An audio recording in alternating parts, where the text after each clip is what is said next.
What happens when a famous violinist disappears during a performance? Picture this.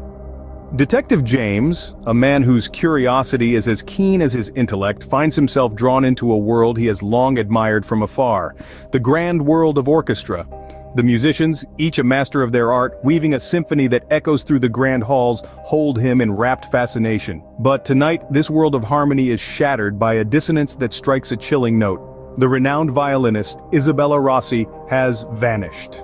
It's a stormy night, the symphony hall echoing with the haunting strains of Tchaikovsky's Violin Concerto. Isabella Rossi, the star of the evening, is a virtuoso, her talent holding the audience spellbound.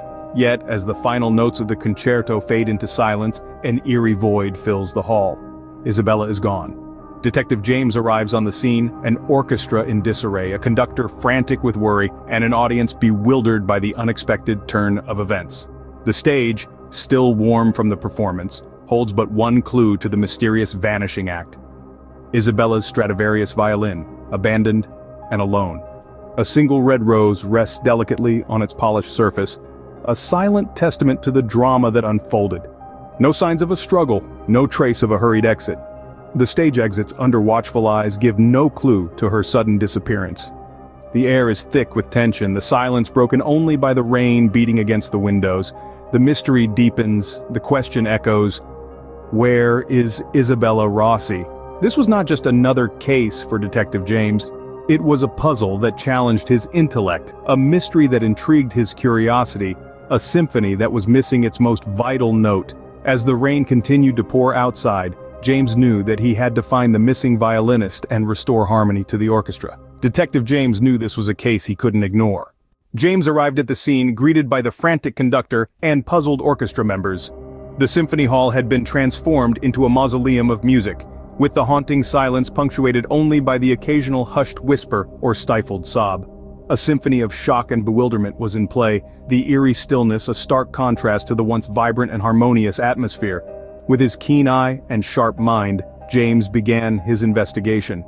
He questioned everyone involved, from the apprehensive violist to the visibly shaken cellist. Their responses painted a picture of a night that started with music and merriment, but ended in mystery and mayhem. The conductor, a man of stature and gravitas, claimed that Isabella had been a bundle of nerves before the performance. This was unusual for the consummate professional, who was known for her calm demeanor and unshakable confidence. Her disappearance, he insisted, was as shocking to him as it was to everyone else. Yet there were no signs of a struggle, no hint of a forced exit. All stage exits were closely monitored, and Isabella's Stradivarius violin lay abandoned, a single red rose placed delicately on top, as if mocking the very notion of foul play. As James delved deeper into the enigma, he stumbled upon a secret room backstage, hidden from the prying eyes of the world. The room, filled with the musty aroma of old sheet music and forgotten memories, held a clue.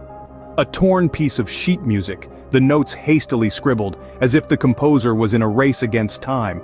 The sheet music seemed to be a message, a desperate cry for help perhaps, or a coded warning. James studied the notes, the rhythm, the dynamics, searching for a pattern, a clue, anything that could shed light on Isabella's sudden disappearance. But the meaning of the message eluded him. The notes danced around him in a chaotic whirl, a symphony of confusion that only heightened the mystery. As the rain continued to pour outside, echoing the somber mood inside the symphony hall, James knew this case was far from over. It seemed to be a message, but its meaning eluded him. A call from an anonymous tipster led James to a hidden passage beneath the stage. Echoes of past performances seemed to linger in the air as they ventured into the secret labyrinth, the orchestra's cellist, Alex, at his side. The air was damp, the darkness all-consuming, but they pressed on, guided by the whisper of a mystery yet to be unraveled. The walls of the tunnel were lined with old posters of concerts long past, a silent testament to the hall's rich history. Beneath the grandeur of the symphony hall, they navigated through this hidden maze, their footsteps a solitary rhythm in the quietude. Each turn seemed to lead to another, the path ever twisting and turning, a maze designed to confuse and disorient. Yet they pressed on, the thought of the missing violinist propelling them forward. In the heart of the labyrinth they stumbled upon a hidden chamber. A dim light flickered through the cracks of a door, casting long, eerie shadows that danced along the tunnel walls. With bated breath, they pushed open the door, revealing a sight that was both relieving and shocking. There, tied up but unharmed, was Isabella. Her eyes, wide with fear, lit up at the sight of her rescuers. She had been there since her disappearance, held captive in this secret chamber beneath the stage. Her Stradivarius was nowhere in sight, but the relief of finding her safe overshadowed the mystery of the missing violin. Isabella shared her story, her voice trembling as she recounted the threatening letter and her subsequent capture. She had been a pawn in a game she did not understand, her talent exploited, her safety compromised. But now she was safe and the first piece of the puzzle had fallen into place. Isabella was found, tied up but unharmed. The music of the hall could now resume and the melody of justice could begin to play. But who was the mastermind behind this twisted symphony? The answer was yet to be found, waiting in the shadows, ready to be brought into the light. With Isabella safely rescued, James set out to unmask the culprit. His mind turned to the torn sheet music he'd found in the secret room. Scattered notes, seemingly random but to a detective's trained eye, they held a hidden message. James began to decipher the code. He quickly realized the notes weren't random at all. They were a pattern, a melody of secrets. Each note represented a letter and together they spelled out a name that sent a chill down James's spine.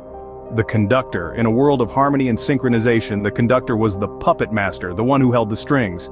He had the power to create music, but also, it seemed, to create chaos. His motive, the coveted Stradivarius, a violin worth millions, a fortune he planned to claim under the cloak of Isabella's disappearance. With the truth pieced together, James prepared for the confrontation. His heart pounded like a drum, his nerves strummed like a violin. He found the conductor backstage, his hand still commanding an invisible orchestra. "Maestro," James began, his voice steady, "a bit of a sour note in tonight's performance, wouldn't you say?" The conductor turned, his eyes wide, surprise flickering in his gaze. James continued, "Did you think you could orchestrate such a scheme and not face the music?" The conductor's face fell, his facade cracking like a broken record. He tried to deny it, but the evidence was undeniable. The torn sheet music, the secret room, the threatening letter, all pointed to him. He was the conductor of this dark symphony, the puppet master unmasked. Caught in his web of deceit, the conductor had no choice but to confess. "I needed the money," he admitted, his voice barely a whisper. "I didn't mean for it to go this far." The conductor was apprehended, and the truth was revealed. Isabella's Stradivarius was safe, the orchestra could play again, and the symphony hall was once again a place of harmony. As for James, he knew his job was done. Another mystery solved, another symphony resolved. With the conductor behind bars, Isabella's violin safely returned, and the orchestra ready to resume their performances, the case was closed. Detective James leaned back in his chair, reflecting on the whirlwind of events that had transpired. The case of the vanishing violinist was like a symphony itself. Each clue a note that built up to a crescendo of truth and justice. A tale of deception, fear, and a melody that echoed with mystery. Isabella Rossi, the violinist who had disappeared in the middle of a performance, was now safe and sound. Her Stradivarius violin, the conductor's coveted prize, was back in her skilled hands. The maestro of the orchestra, the man everyone trusted, had been unmasked as the orchestrator of this elaborate scheme. He had tried to play everyone like pawns in his grand symphony, but his plan had been foiled. The symphony hall, once a place of intrigue and suspense, was now filled with the harmonious sounds of music again. The musicians, once puzzled and scared, were now filled with relief and gratitude. Their synchronized movements, the harmonious blend of their instruments, the melody that resonated throughout the hall, it was all back to normal, or as normal as it could be after such an event. For Detective James, this case was unforgettable. It was not just about solving a mystery, but about understanding the intricate symphony of human emotions and motives. It was about the power of music, and how it could both captivate and manipulate. It was about the silent notes that played in the background of our lives, the unseen threads that connected everyone and everything. James knew that the melody of this case would linger in his mind for a long time. It was a testament to his tenacity, his wit, and his keen sense of observation.